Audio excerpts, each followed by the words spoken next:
వచ్చిన సహోదరి సహోదరులు ప్రత్యేక దేవుడి పేద వందనాలు క్షమించుకుంటున్నాం. నా ప్రియ సహోదరి, నా ప్రియ సహోదరుడా, ఈ రాత్రి సమయమున కొంత సమయము దేవుడి వాక్యాన్ని మనం ధ్యానం చేసుకుందాం. ఎప్పుడు కూడా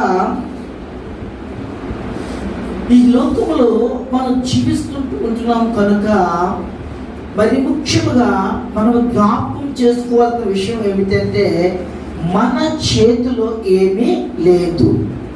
ఏం లేదండి, మన చేతిలో ఏమీ లేదు. అయితే మన చేతిలో ఏమీ లేదు కాబట్టి అన్నీ ఉన్న దేవుడి చేతికి, అంతే అన్నీ ఉన్న దేవుడికి, అన్నీ తెలిసిన దేవుడి చేతికి మన జీవితాన్ని అప్పగించినట్లయితే లేదా సమర్పించుకున్నట్లయితే మన జీవితము దివ్యమానంగా ఏమవుతుందంట, మరి వెలుగుతుంది, దీవించబడుతుంది, ఆశీర్వదించబడుతుంది. అయితే ఈరోజు ఒక విషయాన్ని మీ జీవితంలోకి ఒక విషయాన్ని జ్ఞాపకం చేసుకోవాలి. ఏమిటంటే ఎప్పుడు కూడా దేని గురించి కూడా నీవు ఆలోచించాల్సిన అవసరం లేదు. ఎందుకంటే ప్రతి వాగ్దానము కూడా క్రీస్తులో అవును ఆమెనట్టుగానే ఉంది. ఎందుకంటే ఆయన ఇచ్చిన ప్రతి వాగ్దానాన్ని కూడా నీ జీవితంలో ఆయన ఏం చేస్తాడంట, నెరవేర్చే దేవుడై ఉన్నాడు. అయితే ఒకసారి ప్రభువు యేసుక్రీస్తు వారు ఈ లోకంలో ఉంటుండగా ఒకసారి ఏం చేశారంటే శిష్యులతో అద్దరికి వెళ్దామని చెప్పి ఒక ప్రయాణము అయి ఉన్నారు. ఒక విషయాన్ని బాగా జ్ఞాపకం చేసుకోవాలి. ప్రభువైన యేసుక్రీస్తు వారి అద్దరికి వెళ్దాము అన్న మాటలు ఒక ఆత్మీయమైన సత్యాన్ని నేను చెప్తాను, జాగ్రత్తగా వినండి.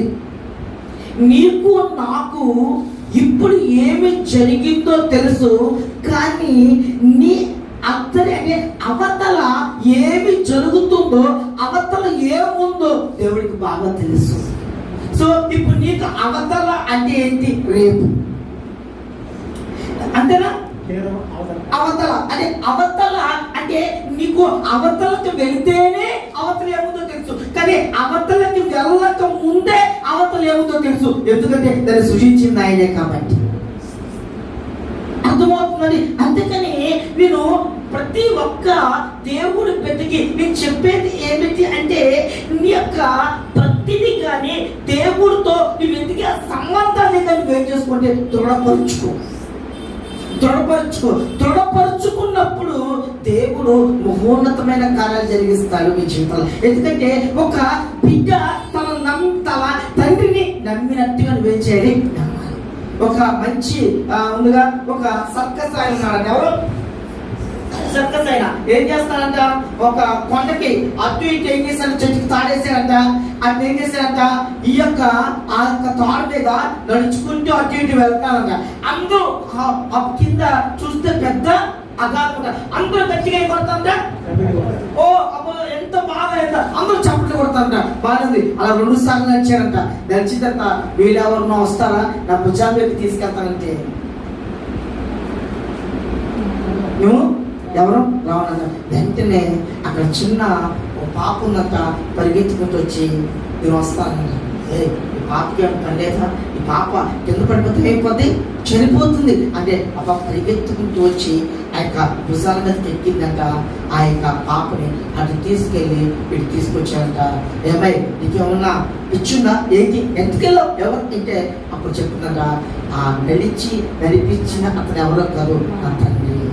ఎందుకంటే నా తండ్రి మీద నాకు నమ్మకం ఉంది. ఈరోజు ఈ నమ్మకాన్ని కానీ ఈ యొక్క దైనందికమైన జీవితంలో నీ కొరకు ప్రాణం పెట్టిన క్రీస్తు మీద పెట్టుకోగలిగినట్లయితే ఎలాంటి గాఢాంధకారమైన పరిస్థితులు, అందరికీ భయాన్ని కలిగించి అందరికీ ఆశ్చర్యాన్ని కలిగి ఎలాంటి పరిస్థితులు ఉన్నప్పటికీ కూడా నీ దేవుడు వాటి కూడా నేను అద్భుతమైన విధంగా నడిపించగలుగుతాను. ఈ సత్యాన్ని మనం ఏం చేసుకోవాలంటే ఈ రాత్రి సమయాన మనం జ్ఞాపకం చేసుకోవాలి.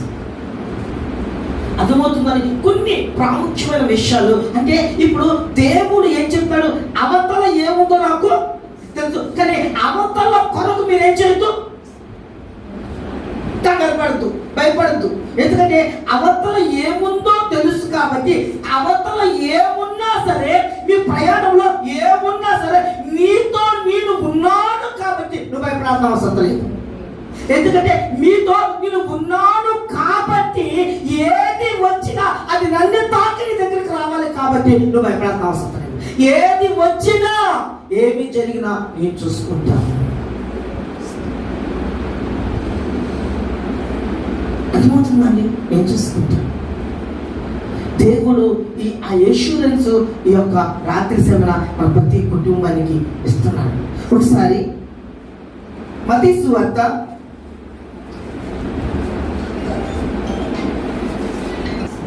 1 వ్యక్తి ఉన్నాడు. ఆ వ్యక్తి అనేకమైన సేన అనే దురాత్మ చేత పట్టి అనేకమైన గందరగోళమైన స్థితిలో అతను ఉన్నాడు. అతని జీవితం పాడైపోయింది. అతని కుటుంబానికి ఒక దుఃఖకరంగా, ఒక వేదనకరంగా, ఒక బాధాకరమైన వ్యక్తి ఉన్నాడు. అయితే అవతల ఆ వ్యక్తిని దేవుడు చూడగలుగుతున్నాడు. కానీ అవతల ఏముందో వీళ్ళెవరికి కానీ అవతల సేన అనే ఒక వ్యక్తి, ఒక దురాత్మలు పెట్టిన వ్యక్తి ఉన్నాడని చెప్పి, ఆ వ్యక్తికి అతని అవసరత ఎంతో ఉందని చెప్పి, ఆ వ్యక్తిని ఆ దురాత్మ నుండి ఆ వ్యక్తిని విడిపించినట్లయితే ఆ వ్యక్తి అతని యొక్క కొడుకు బలమైన వ్యక్తిగా నిలబడతాడని చెప్పి అదంతా కూడా ఆయనకి తెలుసు. కాబట్టి ఎక్కడికి అనుకుంటున్నాడు? ఎక్కడికండి? ఆదరికి. మనం ఎక్కడున్నామంటే ఈ దరి ఉన్నాము. ఆయన ఎక్కడికి వెళ్దాం ఉన్నాడంటే ఆ దరికి వెళ్దాం ఉన్నాడు. మధ్యలో ఏముందంటే సముద్రం ఉంది. ఆ సముద్రమే లోకము. ఆ దరి అంటే ఎక్కడంటే పరలోక రాజ్యము. ఈ దరి అంటే ఎక్కడంటే ఈ లోకము. ఈ మధ్య సముద్రం ఏంటంటే మధ్యలో ఏముందంటే ఈ లోకంలో మనం ఏం చేస్తున్నాం? జీవిస్తున్నాం. ఈ సత్యాన్ని మనం బాగా జ్ఞాపకం చేసుకోవాలి. అందుకని ఇక్కడ ఒక అద్భుతమైన విషయం ఏమిటి అంటే, వాళ్ళు మన దేవుడి అద్దరికి వెళ్దామని చెప్పి యేసు ఆయన ధోనిలో ఎక్కించుకున్నారు. అది అద్భుతం. అంటే ఈ రోజు నువ్వెప్పుడు భయపడాలి అంటే యేసు నీతో లేనప్పుడు, నువ్వెప్పుడు ఆందోళన చెందాలి అంటే యేసుతో నువ్వు నడవనప్పుడు, ఎప్పుడు నువ్వు కంగారు పడాలి అంటే యేసు ఆలోచనలో నువ్వు లేనప్పుడు, నువ్వెప్పుడు భయప్రాంతులు చెందాలి అంటే నీ జీవితంలో దేవుడికి నువ్వు అవకాశం ఇవ్వనప్పుడు, దేవుడితో నువ్వు ఉన్నంత వరకు, దేవుడి యొక్క కనుదృష్టి నీ మీద ఉన్నంత వరకు, దేవుడు చెప్పినట్టుగా నువ్వు జీవించినంత వరకు ఈ లోకంలో ఏది కూడా నిన్నేమి చేయదు. అర్థమవుతుందండి ప్రియ సంగమా? ఈ యొక్క ఒకవేళ అలాంటి దేవుడికి యొక్క మరి మన జీవితంలో అవకాశము ఇవ్వని జీవితాలుగా మనం ఉంటే ఈ రాత్రి సేవన ఇచ్చిన జీవితాలుగా ఉంచున్నాం. చిన్న మాట చెప్పిన యేసు లేని పేతురు రాత్రంతా శ్రమ పడ్డారు కదండి. ఒక్క చేప కూడా యేసు లేని నావ, యేసు లేని పేతురు. అయితే యేసుని చేర్చుకున్న పేతురు యేసుతో పాటు ఉండి వల వేసినప్పుడు ఏం జరిగింది అంటే యేసు లేనప్పుడు జీవితం, యేసు ఉన్నప్పుడు జీవితం. చూసారా? యేసు ఉన్నప్పుడు జీవితాలు చాలా దివ్యమానంగా ఉంటాయనే విషయాన్ని మనం జ్ఞాపకం చేసుకోవాలి. అందుకనే ఈ రోజు నువ్వేం చేయాలంట? వాళ్ళు ఏం చేశారంట? యేసును చేర్చుకున్నారు వాళ్ళ నామలో. అంటే యేసును చేర్చుకున్నప్పుడు యేసు నేను చూసుకుంటాను అంతే. నువ్వు నన్ను చేర్చుకున్నావుగా, అందుకనే ఆ వివాహానికి ఆహ్వానించబడ్డాడు అంతే చాలు. అక్కడ ఏదొచ్చినా నేను చూసుకోండి. అంటే నేను ఎక్కడైతే ఉంటానో అక్కడ ఏ పరిస్థితి ఉన్నప్పుడు కూడా ఆ పరిస్థితిని నా కంట్రోల్లో తీసుకునే ఆ శక్తి నేను కలిగి ఉన్నాను. అక్కడ ఏమి ఉన్నప్పటికీ కూడా అక్కడ ఉన్న ప్రతి దాన్ని కూడా మార్చగలిగిన శక్తి నాకుంది. అందుకనే ఏ కుటుంబంలో మొదటి స్థానము దేవుడికి ఇవ్వగలుగుతుందో ఆ కుటుంబంలో ఏది వచ్చినప్పటికీ కూడా ఆయన తన కంట్రోల్లోకి తీసుకోగలుగుతుంది.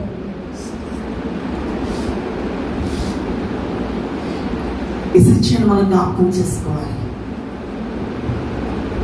ఏది వచ్చినా మీరు చూడండి, అది ఒక చక్కగా మాట మాట్లాడతారు చూడండి. యేసుక్రీస్తు వారిని వాళ్ళు చేర్చుకున్నారు కదా, ఆ చదువున్నమాట. దాని దగ్గర ఇంకొక మాట చదువుదాం. మార్క్స్ వార్త 4:35 ఒకసారి చదవండి. ఉంది బాగా వినాలి. మీతో నువ్వు వస్తానని చెప్పాడు, ఇంకా బాగుంది.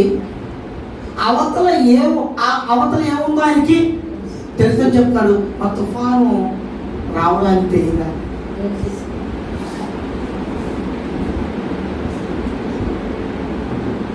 నీ భర్త పరిస్థితి తెలీదా? నీ భార్య పరిస్థితి తెలీదా? నీ పిల్లల పరిస్థితి తెలీదా? నీ కుటుంబ పరిస్థితులు తెలియవా? అందుకని ఆయనకి ఎవరు గురించి కూడా మనం చెప్పాల్సిన అవసరం లేదు. ఆయనకి సమస్తము అని ఇక్కడ గొప్ప విషయం మనం జ్ఞాపకం చేసుకుందాం. ఆయన చూడండి, ఒకవేళ చెప్పాడు అనుకోండి, అయ్యా మన మధ్యలో తుఫాన్లు వస్తాయి అంటే వీళ్ళు ఏం చేసేవాళ్ళు? తుఫాన్లో మనం ప్రయాణం చేయడం అంతా మంచిదా? రేపు వెళ్దాం, అది ఎల్లుండి వెళ్దాం, ఏం పోయింది? అగ్ని తర్వాత వెళ్దాం, అగ్నికి సముద్ర హెచ్చరికలు బాగాలేదు. తిరిగి ఏం చేసేవాళ్ళు? యేసుక్రీస్తు వారికే సలహాలు, చాలా సలహాలు ఇచ్చారు కదండి. అందుకని ఒకటి బాగా గుర్తు పెట్టుకొని, నీకు ఎంత అవసరమో దేవుడికి అంతే చెప్తాడు. ఎంత అవసరమో అంతే చెప్తాడు. అంతకంటే నువ్వు తెలుసుకుంటే నువ్వు కంగారు పడిపోతావు, నువ్వు భయభ్రాంతులు అయిపోతావు. లేకపోతే ఏదో ఒక ఇబ్బంది పడిపోతావు. అయితే ముందుగా నువ్వేదో ఒకటి ప్రయత్నం చేస్తావు, దానివల్ల ఏదో ఒక నష్టాన్ని చూడండి. ఒక డాక్టర్ దగ్గరికి వెళ్ళాడు, ఆయన ఒక 4 రోజులు చనిపోయిన పేషెంట్. డాక్టర్ నీకేమైంది? మొత్తం అంతా బాగానే ఉన్నాయి, ఆయన టెస్ట్ చేసేసి ఏం వల్ల మొత్తం ఆరోగ్యంగా ఉన్నావు అనుకో, చెప్తాడు వాళ్ళ ఆవిడతో, నేను బాగున్నానయ్యా అంటమ్మా. డాక్టర్ గారు చెప్పారు, నేను చక్కగా ఒక 4 రోజులు బతికేస్తాను. ఇప్పుడు వరకు నువ్వు ఎలా బ్రతుకున్నావో తెలీదు. అయ్యో కిడ్నీలు పోయినాయ్యా, ఊపిరితిత్తులు తినేస్తాయా, లక్స్ తినేసాయా అని డాక్టర్ గారు మాట్లాడేసాడు అనుకో,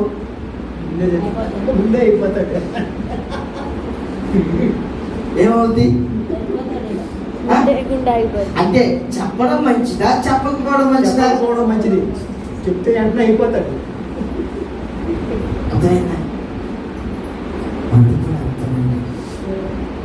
మనం మట్టి వారము, మనం ఎవరండి? బలహీనులు. అందుకనే దేవుడు ఏం చేశాడు? నీకు ఎంత కావాలో, నీకు ఎంత చెప్పాలో అంతే చెప్పాడు. అంతేగాని ఆయనకి తెలియక కాదు. అర్థమవుతుందండి? అర్థమవుతుందా? సత్యం జ్ఞాపకం చేస్తున్నా. అంటే ఇప్పుడు నా కుటుంబం గురించి, నా కుటుంబంలో ప్రతి పరిస్థితి గురించి నా దేవుడికి తెలుసు. అంతే. అయితే నీకు తెలుసు కాబట్టి నువ్వు ప్రార్థించు. ఎవరికి తెలియచే ఉదయం వాక్యం ఎవరికి తెలియచే? నీ యొక్క కుటుంబం గురించి తెలిసిన ఆయనకి ప్రార్థన చేయి. తెలియని వాటికి వెళ్ళి మొక్కే కంటే తెలిసిన ఆయన కాళ్ళ మీద పడు, తెలిసిన ఆయనకు మారపట్టు, తెలిసిన ఆయన పాదాలు పట్టుకో, తెలిసిన ఆయన వైపు చేతులు కాదు, తెలిసిన ఆయన వైపు నువ్వు నమస్కారం ఉంచు. నీ స్థితిగతులు దేవుడు మారుస్తాడు. అంతే. తెలియని వాటి దగ్గరికి వెళ్ళి ఎంత చేసినా దాని ఎలాంటి ప్రయోజనము సత్యంగా అర్థమైందా? చూడండి, అతనికి పోదాం అన్నాడు. మీకు ఎక్కడ చదువుతారండి? ఇప్పుడు మార్క్స్ ఒకలో చదువుతున్న విషయం ఏమి ఆయన. అందుకనే ఇది చిన్న ఆ గుండెలో ఏ సైకిల్ స్థానం ఇస్తే చాలు, ఆ స్థానము ఎక్కడకు ఉన్నా నీ కొరకు ఆయన్ని నీ సన్నిధి దగ్గరికి ఏం చేస్తాట రప్పిస్తుంది. చిన్ని నావ ఎక్కడ పుట్టాడండి? పాక. అది వాళ్ళు కూడా అంతా ఎవరినో పుట్టినప్పుడు ఏం చేయాలంటండి, అక్కడ ఎందరో సున్నతి చేసేనా అప్పించాలి. వాళ్ళకి ఏమీ లేకపోగా వాళ్ళు ఏం చేశారంట, 2 పావురాలు అర్పించారంట. చూసారా, చిన్ని పాక కదండి. అంటే ఆయన జీవితం చూడండి ఎంత, ఆకాశము నా సింహాసనము, భూమి అంత గొప్ప దేవుడు నీ కొరకు నా కొరకు అది చాలండి. జీవితాంతం కూడా మనం బ్రతికేయడానికి అది చాలు. ఎంతో మంది ఎన్నో పిచ్చి పిచ్చి కోతలు, ఆయన 3 మీటర్లు పీక్కోలేదు, ఆయనకేముంది ఇవన్నీ వాళ్ళకి. మనం ఎవరికి మనం సమాధానం చెప్పాల్సిన అవసరం లేదండి. ఎందుకంటే నీకు సమాధానం తెలుసు కాబట్టి. అలాంటి వాళ్ళతో మనం వాదించి, మన మూర్ఖుడితో వాదించి మనం బయటపడే కంటే అలాంటి వాదించుకొని ఉండడమే మంచిది. దాని బదులు ఇంకొకరికి మన స్వార్థ చెప్పుకుంటే అలానా దేవుని తెలుసుకుంటారు అంతే. So good. ఇక్కడ చూడండి, ఇప్పుడు ఏం జరిగింది, ఆయన చిన్ని నామం. అందుకని చూడండి, పిలవంగానే ఏం చేశాడంట, ఆయన వచ్చేస్తాడు. అంటే నువ్వు పిలవడమే ఆలస్యం. ఎందుకు సింపుల్గా మన ఫంక్షన్కి బాగుండా ఉన్నా కానీ పిలవడానికి వెళ్ళాం, దానికి 3 రోజులు నుండి ఏంటిదండి ఎంక్వైరీ వెళ్ళడానికి ఏ యొక్క రికమెండేషన్లు. అందుకనే ఆయన పిలిస్తే పలికేవాడు, ఆయన వెతికితే దొరికేవాడు, ఆయనకి సమీపంగా ఉన్నాడు. నువ్వు పిలిస్తే చాలు.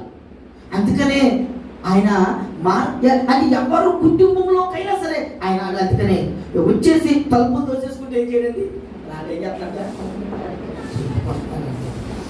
నీ హృదయమనే వాక్యం తలుపు కొడతాడు.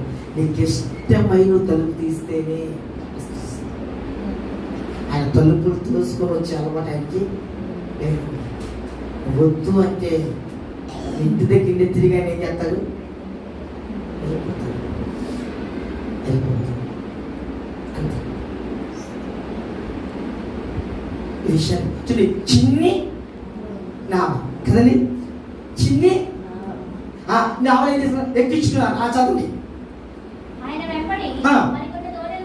ఓకే, చిన్ని నావా, చూడండి, చిన్ని నావా తుఫాను మాట చూడండి. చిన్ని నావేంటండి, తుఫాన్ ఏంటండి. అందుకనే ఒకసారి మనం ఒక మాట ఉంది, అయ్యా నాకు అసలు తట్టుకోగలుగుతానా, ఇంత కష్టము నేను తట్టుకోగలుగుతానా, శ్రమ లెగుస్తుంటే ఇక నిలబడ్డాము, ఇక పర్వాలేదులే, ఈ నెలలో ఏమి అనుకున్న సమయాల్లో మళ్ళీ ఏదో వచ్చి పని ఇలాగ లేవలేని స్థితిలో ఉంటున్నామయ్యా అని ఒక్కొక్కసారి పోజేస్తూ ఉంటారు. అయితే ఒకటి జ్ఞాపకం చేసుకోండి, నీ జీవితం అనే నావలో బాగా గుర్తుపెట్టుకోండి, నీవు భరించలేకపోయినా భరించగలిగిన దేవుడితో ఉన్నాడు. అది నీకు పెద్దదేమో కానీ నీతో పాటు ఉన్న దేవుడికి మాత్రం అది అద్భుతం కదా. చూసారా, నావా చిన్నది, తుఫాను చూడండి వ్యతిరేకం. చిన్న నావకి ఏమి రావాలి, చిన్న తుఫాను రావాలి కదా. అంటే వెంటనే ఏమైపోతుంది, పెద్ద తుఫాను కొట్టగానే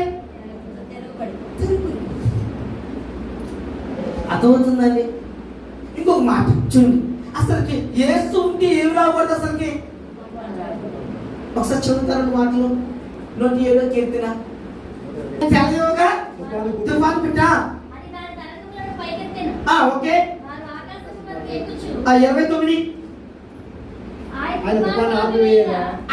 ఆయన తుఫాను ఆపివేయగా దాని తరంగంలో అణిగిపోయాను, అవి నిర్మలమైనవి అని వారు సంతోషించి. ఆయన ఏం చేస్తాడండి, ఆపేస్తాడు. ఏం చేస్తాడండి, ఆపేస్తారు. ఇప్పుడు అలాంటి తుఫానులు ఎవరి మీద పడుతున్నాయండి? సృష్టికర్త మీద. అంటే ఇప్పుడు ఎవరు ఆలోచన ప్రకారం వచ్చినాయి? ఆయన ఆలోచన ప్రకారంగా ఆ యొక్క తుఫాను అర్థమవుతుందా? సమస్యలు ఏమైనా వచ్చినాయంటే ఒకటి జ్ఞాపకం చేసుకోండి, నువ్వు పాడైపోవాలనుకో, నువ్వు అనిచ్చి వేయడానికో రాలేదు, కానీ ఎంత అన్నచబడుతున్నావో అంత ఎత్తుగా నేను లేపడానికి తుఫాను వస్తున్నాయి. గట్టిగా స్తోత్రం. ఒక మాట నేను చెప్తాను. మనం బందరు బీచ్కి అలా వెళ్ళాం, బాపట్ల బీచ్కి వెళ్ళారా? వెళ్ళారుగా? బాబు బాగా ఎంజాయ్ చేశారు బీచ్లో కదా. Okay, good. అయితే అయ్యా వచ్చేసి మిమ్మల్ని ముంచేసేసి పూర్తిగా బయటకు వచ్చేసి మళ్ళీ అనికెళ్ళిపోయా కదా. ఎందుకు వెళ్ళలేదు? ఒక అద్భుతమైన సత్యాన్ని మీకు చదివిస్తా. యోబు గ్రంథం 38:8. అంటే దాని సముద్రము ఏమున్నాయంటండి? వాటికి ఏమున్నాయంటండి? తలుపులు ఉన్నాయి కాబట్టి కృష్ణమ్మ పైకి రావట్లేదండి. అంతేగాని మనందరి మీద టాప్ అది కాదు, అది అంతకంటే లేదు. అర్థమవుతుందండి? అది అంటే వాటిలన్నింటినీ దేవుడు ఏమేశాడండి? తలుపులు వేసాడు. సముద్రానికి తలుపు వేసాడు కాబట్టి అది ఎంత ఎత్తుకి ఎగరాలో అంత ఎత్తుకి ఎగురుద్ది. మళ్ళీ ఏం చేస్తుంది? అర్థమవుతుందండి? ఈ సత్యాన్ని మనం జ్ఞాపకం చేసుకోవాలి. దేవుడు అన్నిటికీ ఏం చేశాడంట? ఏం చేశాడు? తలుపులు వేశాడు. మధ్యకి నీటి కింద ఏమున్నాయండి? తలుపులు ఉన్నాయి. అంతవరకే రావాలి. బట్ అన్నిటికీ ఒక దిశ, ఒక అద్భుతం చెప్పమంటారండి. అన్ని సముద్రాలు మాట్లాడుతున్నాయి, చేపలు మాట్లాడుతున్నాయి, పక్షులు మాట్లాడుతున్నాయి, కాకతులు. అద్భుతం చెప్పాలి.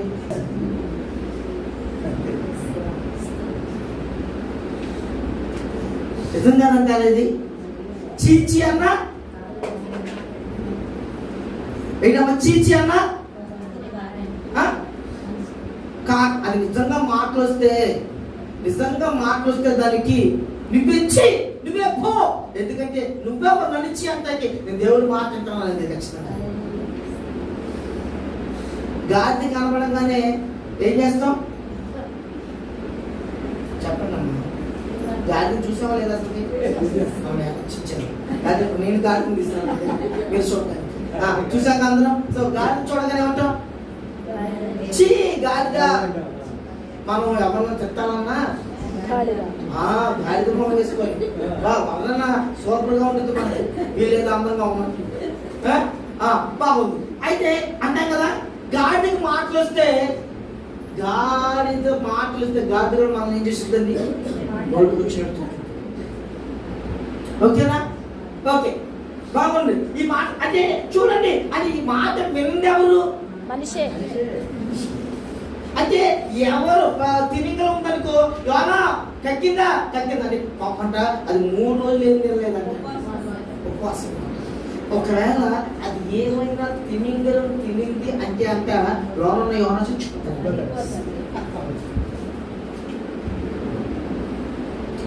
తినంట అది ఆ యొక్క బాడీని ఎలా ఊపుతుంట, ఆ ఊపంగానే లోపల మనిషి చచ్చిపోతాడంట. సో కాబట్టి అదేం చేయలేదండి, 3 రోజులు ఏం తినలా. చూడండి, సింహాలు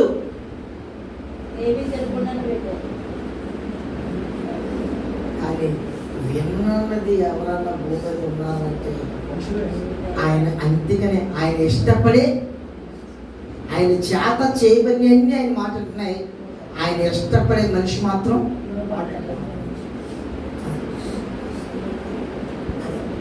ఇటెళ్ళమంటే అటు వెళ్తాడు, అటు చేయమంటే ఇటు చేస్తాడు. మొత్తం అంతా తిరిగి నువ్వు చేసావు కానీ ఆదంలాగా ఏం చేస్తాడు?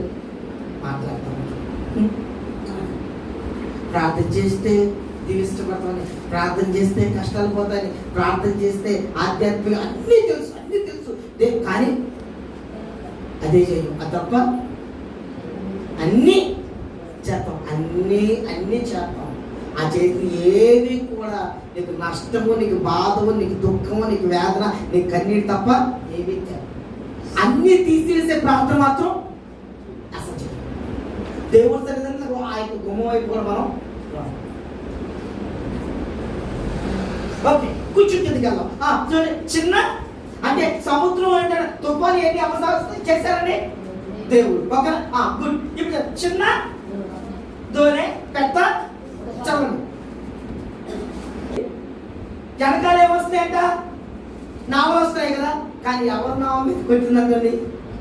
యేసువన్న నావం మీదే కొట్టింది. నావ మీద కొట్టి ఒక నిమిషం ధోని ఏమైపోయిందండి? ఇప్పుడు అందులో ఎవరున్నారు? ఇప్పుడు మీకు ఒక చిన్న ప్రశ్న, యేసయ్య తడిచాడా తడవలేదా? బాబు తడిచాడు అంటాడు. నావలో యేసుక్రీస్తు వారు ఉన్నారు కదా. నావ దేంతో నిండింది? సో యేసుక్రీస్తు తడిచాడా తడవలేదా? తడిచాడు తడిచాడు తడిచాడు తడిచాడు తన వ్యతిరేక తడవలేదండి. అంతేగా తెలియగల విచారణ అది ఇది కాదు, అది కాదు. మాట చదివించాను కదా, ఏం చదివించా? తుఫానికి నీటికి నీ స్వరము వినంగానే సముద్రాలు ఏం చేస్తాయి? గడగడ వణుకుతున్నాయి, ఘోషముతున్నాయి. అలాంటి సముద్రాలకి, అలాంటి నీటికి ఆయన సృష్టికర్తన ఆయన్ని తడిపే శక్తి దేనికైనా ఉందండి? తాగే శక్తి దేనికైనా ఉందా? మరి అంత ఎందుకు తక్కువ చెప్పేశారు మీరు? ఆయనకి అడుగుతారని చెప్పి ఆలోచించారు. సృష్టికర్త సముద్రం ఆలోచించాలి. సముద్రాన్ని చూడంగానే అదేమవుతుంది? భయపడిపోతుంది, ఆగిపోతుంది. మరి అలాంటిది ఆయన వచ్చి అలాగా తడుపుతాయి కదా. సో అది అసంభవం కదా. చూడండి చదవండి.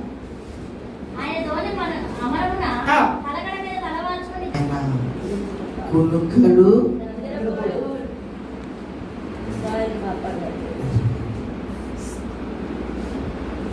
అందుకనే ఉదయం మనం విన్నాక మన దేవుడికి సుప్రభాతాలు పెట్టి లేపాల్సిన అవసరం లేదండి, లేదు. ఆయనకి ఏ చెప్పొచ్చి లేపాల్సిన అవసరం లేదు. ఎందుకంటే ఆయన నిద్రపోయేటప్పుడు నీ మీద కావాలి వస్తే కదండి. అందుకని ఆయన కునుకక నిద్రపోక ఎల్లా వేళలా నిన్ను. సో కాబట్టి ఏం జరుగుతుందంటే ఆయన శరీరానుసారంగా ఉన్నాడు కాబట్టి అలసట తీర్చుకోవడానికి అలాగా ఉన్నాడు. దానికి అంటే అంత అలసిపోయాడు అని చెప్పడానికి అదొక. అందుకని ఆయన శరీరానికి లోకంలో ఉండగా ఆయన అంత మాత్రం ఏం చేయలేదండి. ఓకేనండి, ఈ విషయాన్ని జ్ఞాపకం చేసుకోండి. ఓకేనా. సో కాబట్టి చదవండి.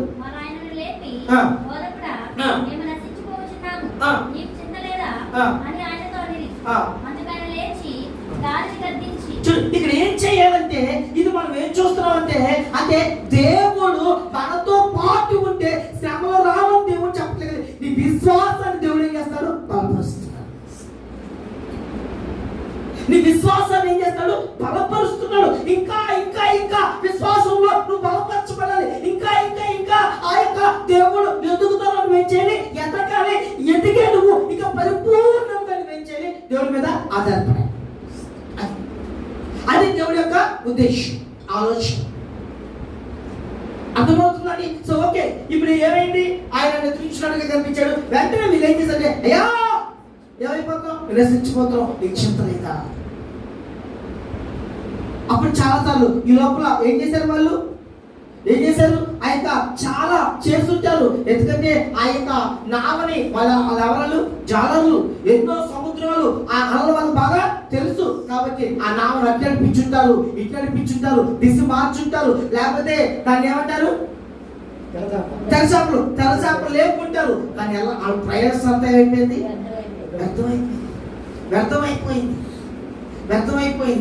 వ్యర్థం అయిపోగానే వెంటనే ఇప్పుడు ఎవరు లేపుతున్నారు? ఇంక ఫైనల్ గా. అందుకనే ఒక మాట మీకు నేను చెప్తాను, ఎప్పుడు అవకాశాలు అన్నీ అయిపోయిన తర్వాత ఫైనల్ అవకాశంగా దేవుడి దగ్గరకు రావద్దని చెప్పట్లేదు, కానీ అంతకంట ముందు నువ్వు వస్తే దాని ప్రయోజనం. అది చూడండి, వాళ్ళు వచ్చారు, అయ్యా మీరు నశించిపోతున్నావు నీ చింత లేదంటే వెంటనే చింత ఉంది కాబట్టి మిగతా మాట వచ్చాను కదండి. చింత లేకపోతే ఆయన వాళ్ళతో ఉండేవాడు. వెంటనే లేపాడు. లేపి ఏం చేసండి? గాలిని, సముద్రాన్ని గర్జించాడు. యేసుక్రీస్తు ఏమన్నా అక్కడ చాలు, ఇంకా మీరెందుకు భయపడుతున్నారు? ఇంకా మీకు నమ్మిక? ఈ జీవితం అనే ప్రయాణంలో మనకి కష్టాలు, సమస్యలు, శోధనలు పోతుంటాయి. అయితే ఒకటి జ్ఞాపకం చేసుకోవాలి, ఒకటి గుర్తుపెట్టుకో, ఏంటంటే నా యొక్క జీవితంలో యేసు ఉన్నాడా లేదా? యేసు ఉన్నాడా? ఉంటే యేసుకు లోబడి మనం జీవిస్తున్నామా? యేసుని సంతోషించేటట్టుగా మనం జీవిస్తున్నామా? ఆ రెండు కరెక్ట్గా నువ్వు చూసుకుంటే ఈ ప్రపంచంలో ఎవ్వడు నిన్నేమి.